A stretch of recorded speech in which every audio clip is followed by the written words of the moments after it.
خۆشەویستانم دووبارە سڵاوی خواتان لێبێ بڕگەیەک لە بڕگەکانی بەرنامەی پەیامی ڕۆژ پێشەشکردنی هەواڵەکانە.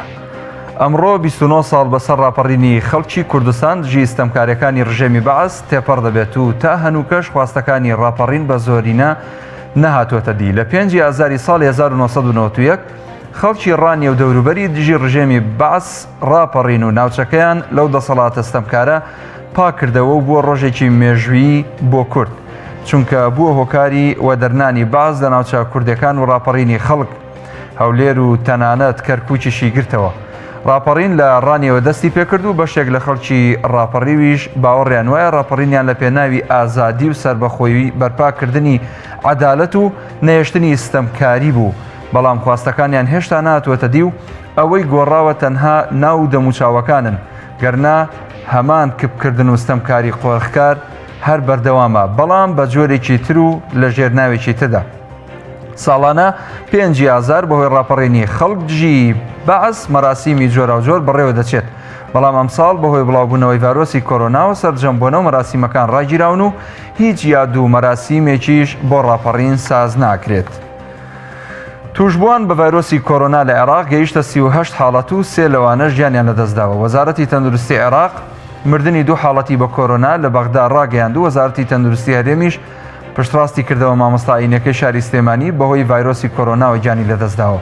سەیف بەدر وتەبێژی وەزارەتی تەندروستی عێراق ڕایگەیاند یەکەم حاڵەتی مردن بە کۆرۆنا لە بەغدا نەخۆشی کۆئەندامی هەناسەدانی هەبووە و دووەم حاڵەتیش لە بەغدا پیاوێکی تەمەن 65 ساڵان بووە و نەخۆشی درێژخایانی هەبووە.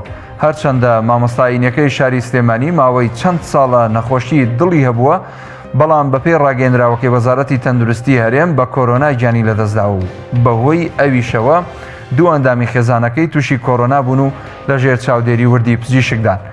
ژمارەی توشبووان بە ڤایرۆسی کۆرۆنا گەیشتوەتە 38 کەس، 14 حاڵەت لە بەغدا، 8 لە سلێمانی، 5 لە کەرکووک، 4 لە نەجەف، 2 لە واسط، 2 لە دیالە، 1 لە میسان، 1 لە کەربەلا و 1 حاڵەتیش لە بابل.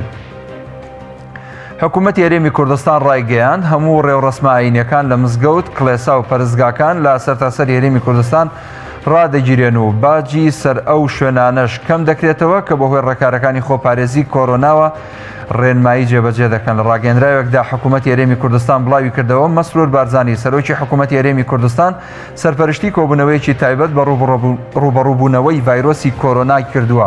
لە کۆبوونەوەکەدا بڕیاردراوە سەرجەم ڕێوڕەسمە ئاینیەکان لە مزگەوت و کڵێسا و پەرستگاکان بە وتاری هەینی مزگەوتەکانیشەوە لە سەرتاسەری هەرێمی کوردستان هەتا کاتێکی نادار ڕابگیرێن.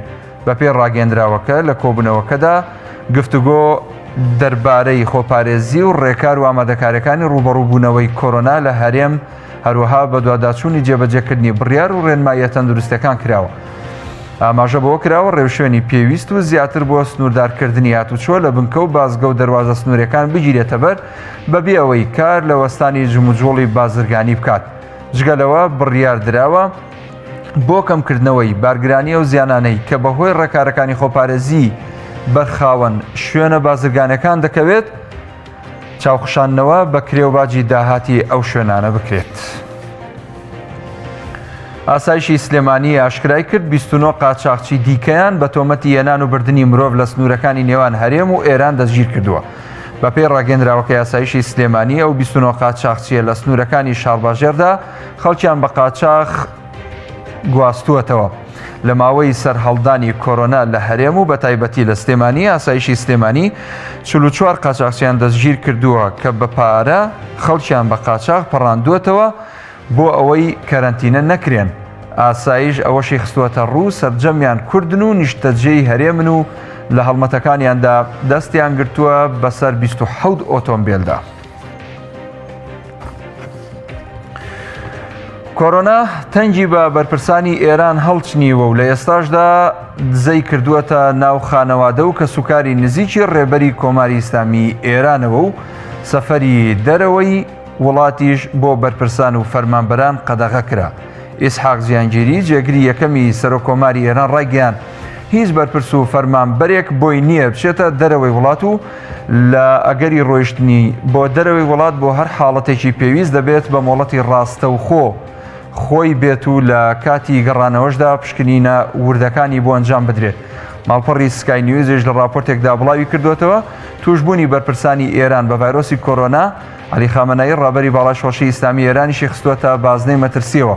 لە راپۆرتەکەی سکای نیوزدا هاتووە یەکێک لە توشبووەکان ناوی فەرەیدین حەدادە برای ببورن. یەکێک لە توشبووەکان کە